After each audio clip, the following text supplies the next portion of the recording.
Lincoln Johnson was always a boy full of energy. He was the type you could find riding his bike down the street with friends, always laughing, always chasing the next adventure. His life was simple, yet filled with a curiosity about the world around him. He was always on the go, always talking about everything that intrigued him. It was hard for someone like Lincoln to sit still, reflect, or worry about the future. The present moment was his domain, and he embraced it fully. From a young age, Lincoln had always known who he was. He was attracted to other boys. It wasn't a choice. It was simply a natural part of his existence, something he never questioned. His feelings for boys had always been clear, even when he was young. It didn't matter what others thought. It was who he was, and that gave him a sense of power, the confidence that he had accepted himself. But what would happen if that identity suddenly changed? What if everything he thought was fixed about himself was suddenly in question? It all happened one afternoon, an ordinary day in his 17th year. Lincoln was riding his bike with friends to the river. It was a sunny day, but one of those warm, humid summer afternoons when the air feels thick and the sun casts everything in a golden haze. They were racing down a narrow road that cut through a wooded area when it happened. It seemed like an innocent fall. A misplaced movement, a grip that slipped, and in the blink of an eye he was thrown against a tree. It wasn't something dramatic at first. It was just a small mistake, but in an instant his world went dark. When Lincoln came to, it wasn't the sound of his friends calling his name that woke him. It was the sterile smell of antiseptic, the beep of machines, and the quiet conversations of doctors and nurses. He was in a hospital, and it was here that everything began to shift. He had been unconscious for days. How many, he didn't know. But when his eyes opened, something was profoundly different. What struck him the most was what he felt inside. Where he had once always felt an attraction to boys, now he felt something entirely different. It was subtle, but unmistakable. His mind wandered to girls now. The way their laughter lingered in the air, the way their eyes sparkled when he spoke. Lincoln didn't know what was happening. It was as if his soul had chosen a course he no longer understood. His family was worried, of course, but they gave him the space to find himself. "You've been through something traumatic, Lincoln," his mother said softly, holding his hand. "It can change you in ways you might not understand right now." But it wasn't so simple for Lincoln. The confusion that overwhelmed him was worse than the physical pain he felt. His emotions no longer seemed to align with the person he thought he was. Had he truly changed? Was this a temporary effect of the trauma? Or was this the person he would become? The questions haunted him, and there were no answers in sight. One evening, as the hospital grew quieter and the beeping of the heart monitors settled into a steady rhythm, Lincoln felt a strange peace settle over him. It was odd, but there was something in the room calling him. It was a soft glow, a warmth that seemed to come from nowhere. Lincoln felt his thoughts begin to slow, as if he was being invited to look inward, to a place not of the body, but of the soul. And then it happened. It was as if his soul were lifted from his body, leaving it behind in the hospital bed.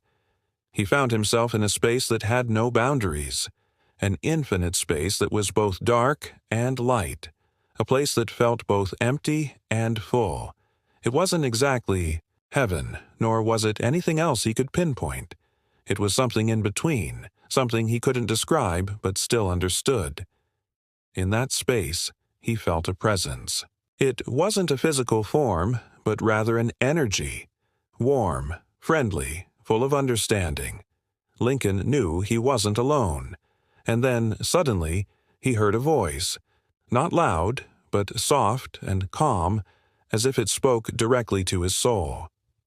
"Lincoln," the voice said, "you've spent your whole life thinking that you had to be fixed, that you had to be one thing. You gave yourself a label because you thought it was the only thing you could be. But, you know, you are so much more than that. You are not a label. You are an adventure. You are a journey." The words were like balm to his troubled mind. There was no judgment, no criticism, just a deep reassurance that seemed to solve everything. Lincoln wanted to know more, but the voice continued. Life is not meant to be confined to one way of being. Everything changes, everything flows. Your feelings are like a river, winding through different landscapes. Sometimes the current shifts, sometimes it's calm, sometimes it's wild. But that's what makes life so beautiful. The freedom to reinvent yourself again and again. Lincoln felt at that moment so light, so full of love and understanding that he didn't want to return to his body. This was the truth, the essence of it all. His identity didn't have to be fixed. It didn't have to be rigid. He could reinvent himself, be led by the flow of his feelings without being trapped in a single identity. He felt free from the pressure he had placed on himself. You don't need to understand everything to know that you are good, Lincoln. You don't need to understand why you changed, or what you are exactly feeling. What matters is that you allow yourself to feel, to explore, and most importantly, to be. Lincoln felt a warmth spread across his chest, a feeling of being completely embraced. It was as though every part of him, his doubts, his questions, his confusion, was accepted in a way he never thought possible. He no longer had to hold on to the idea that he had to be one thing. The space he was in was endless, and he understood that he could always start again. Slowly, he felt himself return to his body. The soft glow faded, but the peace remained. When his eyes opened again in the hospital room, he no longer felt afraid. There was only a deep sense of calm. The weeks that followed his awakening were filled with quiet moments of reflection. It was a time of slow healing, but also of rediscovery. Lincoln began to understand that love had no fixed form. He felt now not only an attraction to girls but to boys as well. There was no struggle with it. It was simply the nature of who he was. He no longer needed to explain what had changed because he realized that his feelings were fluid. Like the river, they didn't need a label. He was free to embrace whatever came, without needing to define it. He felt like a new person, yet still the same. He was the boy who now looked at the world with a deeper understanding of himself and of others.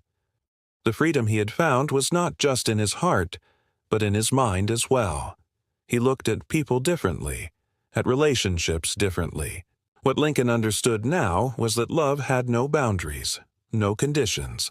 It was a journey, just like he was. As he continued to live his life, he took each day as an opportunity to watch the river of his feelings flow without fear of where it might lead. Whatever came his way, he knew he no longer had to be trapped in a single story. His journey was all that mattered, and it would always bring him back to his essence: freedom, love, and the ability to start again.